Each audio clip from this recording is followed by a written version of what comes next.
going to transition, thank you so much, into getting to know Jack a little bit more and math strategy.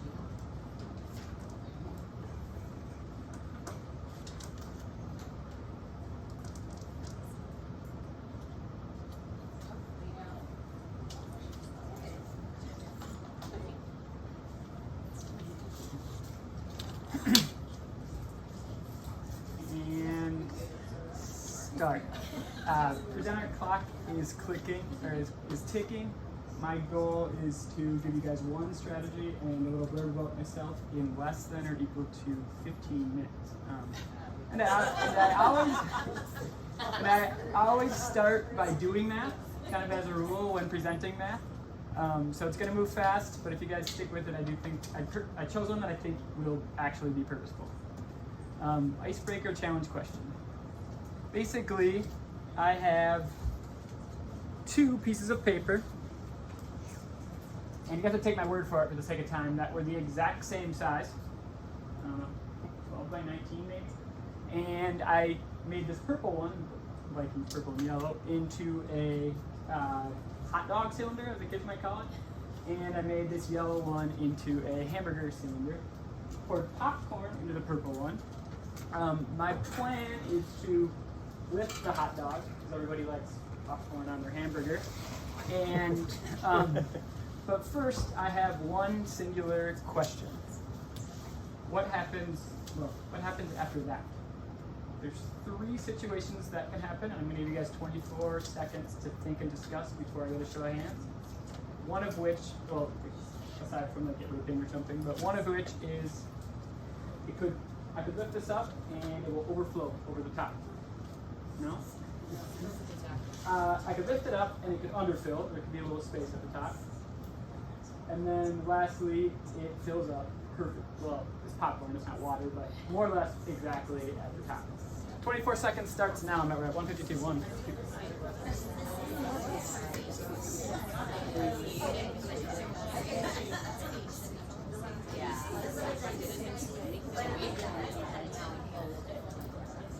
Is it? Yeah.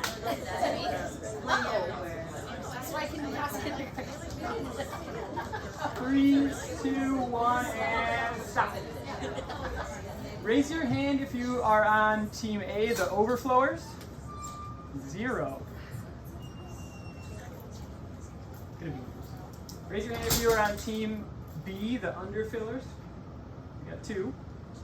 And raise your hand if you are on Team Fills Up exactly. We have exactly 21. Round that. I need a witness here. Somebody want to come up? You want to come up real quick?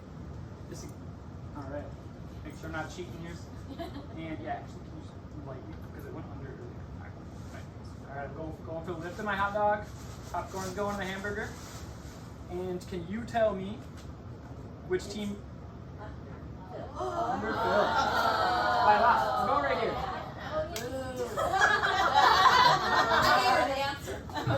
So, that reaction you just had is definitely what you're looking for in a classroom. And what you're wondering right now is, why? Can it be an underfiller or otherwise? Can anybody name why? I heard some pretty confident guesses I was overhearing over here. Yeah. I think the thing we're thinking about, because we're thinking about the size of the paper. We're thinking of the size of the paper. So I think, maybe just from what we're talking about in terms of water, it's that volume. And then we're thinking of area. I think we're thinking what the paper looked like before you rolled it up.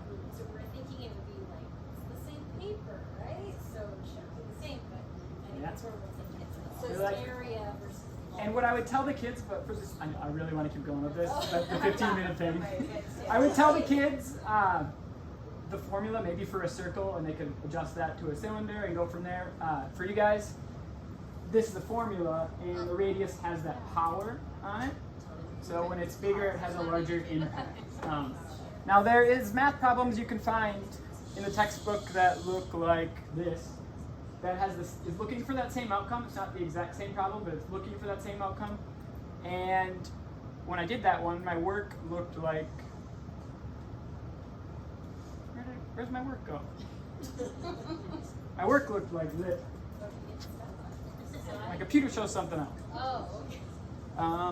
The technology Well- has us ignorant, I do. Oh. Let me refresh button. Oh. It's kind of like not a type of presentation I don't think. I want to have Carol Dwight growth mindset here, but without the PowerPoint. Oh, come on.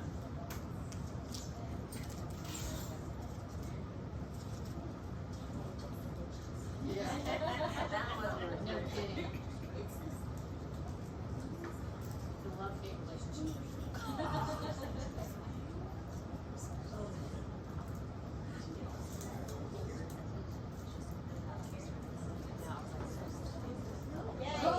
All right, so. Okay. You know, leave it on this screen. All right. So how much, as far as the question itself,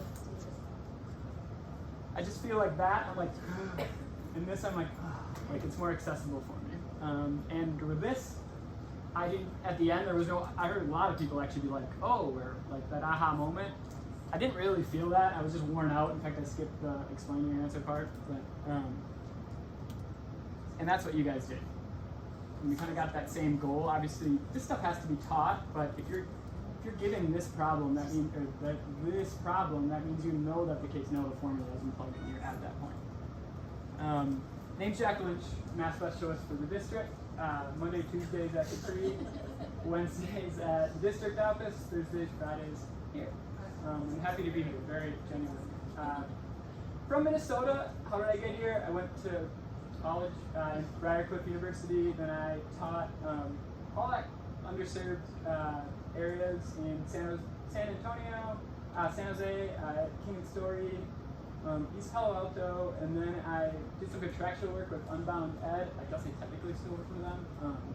And a science curriculum, access to sustainability, I helped support that. And then hopefully that's kind of the end of the list because I like it.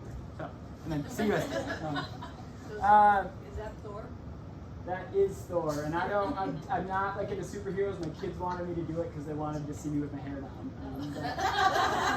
But I used to do themed lessons once in a while, anyways, so I really went for it. And the other one was I had chocolate bars and everything. It was a Willy Wonka thing. I'm definitely gonna. All right. The strategy, and my timer's gone now because I'm not a presenter. So what do I? 2:14. Just show it me when I. All right. The strategy: deny, delete, and appeal. Not to be confused with lie, cheat, and steal. Although most of what I'll present is stolen, I think best teachers steal everything. The state of the art is on the internet for free, and much smarter people than me came up with these ideas. A lot of it is Dan Meyer, and then Joe Boulder's there in everything. I think she just finds a way. So, my take on some of the stuff that other people did was I thought about a socket wrench, how you can always add and you can never subtract. If anybody's done any plumbing but they're not a plumber and either watched a YouTube video or read like the direction, it seems like at the end of every paragraph it's like do not over type. That's what they say every time. And you have to be careful what you add. And I'll kind of give an example here. Gloria and I, in fact, I think Melissa and Owen were going to be a part of this, but it fell through for them, but I wish they were there. This EQ STEM math modeling kind of project, and we were watching kind of an exemplar teacher go through it, and they said, hey, this jump rope, they were upcycling bags into a jump rope, and this jump rope has 3 bags per foot, and it's 8 feet long. How many bags are in the jump rope? Immediately, one kid rose his hand and said 24, and all the thinking was like gone. And we kind of talked about how, what if they just said, how many bags are in the jump rope? I think you get a lot more conversation. So that's kind of like the leading, denying information has a lot of value. That being said, go plumbers. Any belt-related plumber stereotypes are unfair in my book. So they're just following the directions. This is not an example necessarily of engagement. I've tried the turn the rectangle into a soccer field thing, and the kids don't act like they are at Avaya or PayPal Stadium and things like that. You can do it, kind of fun, but the kids aren't going to be jumping out of their seat for that. The meaning of you can always add, you can never subtract with this socket wrench metaphor is that it moves from informal and imprecise to formal and precise. We kind of saw the extremes of that on that initial problem. So formal and precise being, or informal and imprecise being, hey, how long is this jump rope? Formal precise being, hey, 3 bags per foot and all that extra information. I think I can push it. So this all brings us to kind of a key ingredient here. It's called delete your textbook. Wait, what? Spent a lot of money now. You're going to be deleting and releasing and things like that. This is very formal, very precise. There's a lot there. Screams, as a teacher, here's the 3 steps to the answer. Plug in, link, with, height, and go. So how do we make this engaging? Oh, we're back at the previous slide. Oh, for one small and super easy method, you can take out the word rectangular prism. Planning involved, put a white shape on your Google slide. Now you can ask what you think the object is. What else might you delete on this? What questions could you ask as a result? You have a literal 24 seconds. Go ahead. With your groups. What else might you delete? What questions could you ask because of that?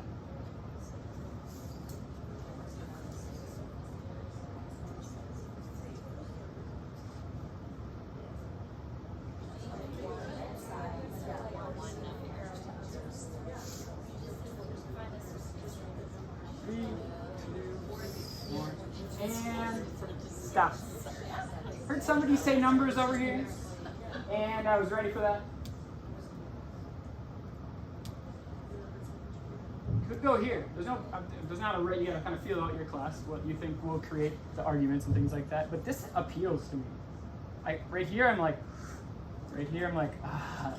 I think visually is better. And with that off, I can imprecisely ask the kids to order from small to big.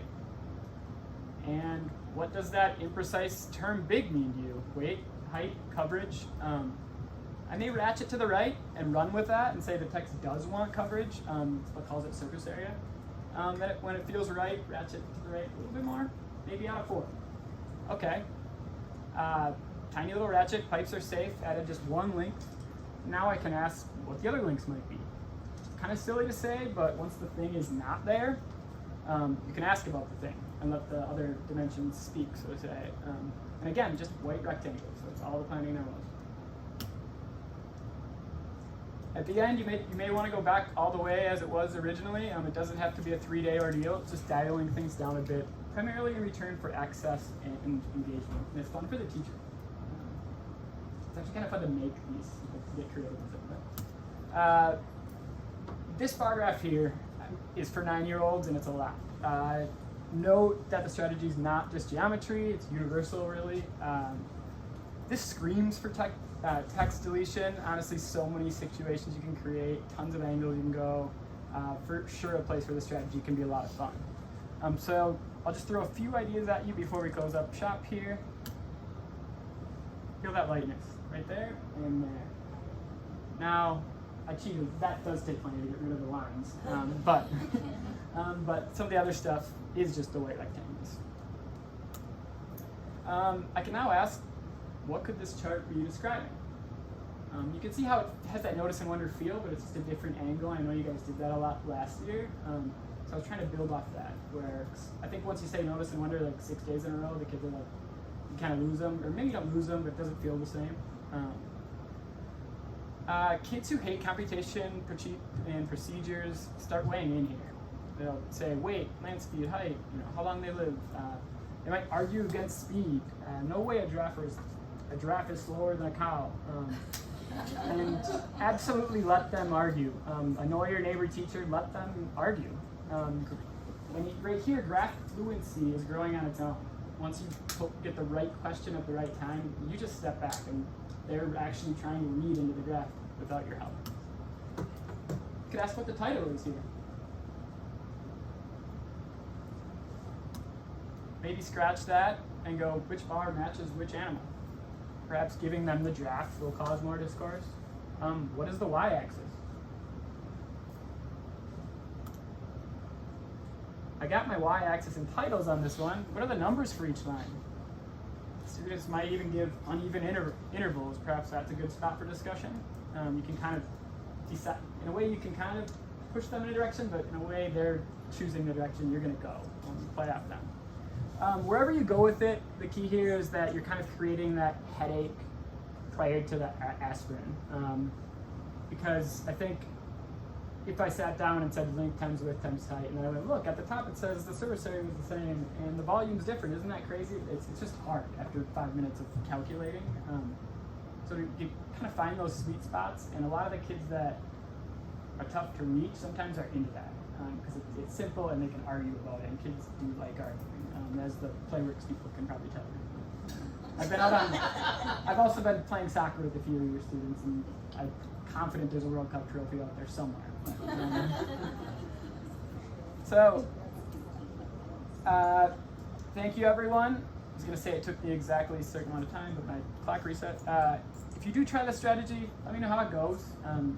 Also, sometimes it's just on the spot, like with the jump rope or something. And I'm very much willing to help plan. I mean, email away. I kind of want to challenge everyone to, throughout the year, if there's one lesson where you're like, I want to spice this up and I don't have the time, email me because I love doing this and I'll do my best. I realize there's some lessons that it's easier than others. Thanks everyone. Thank you.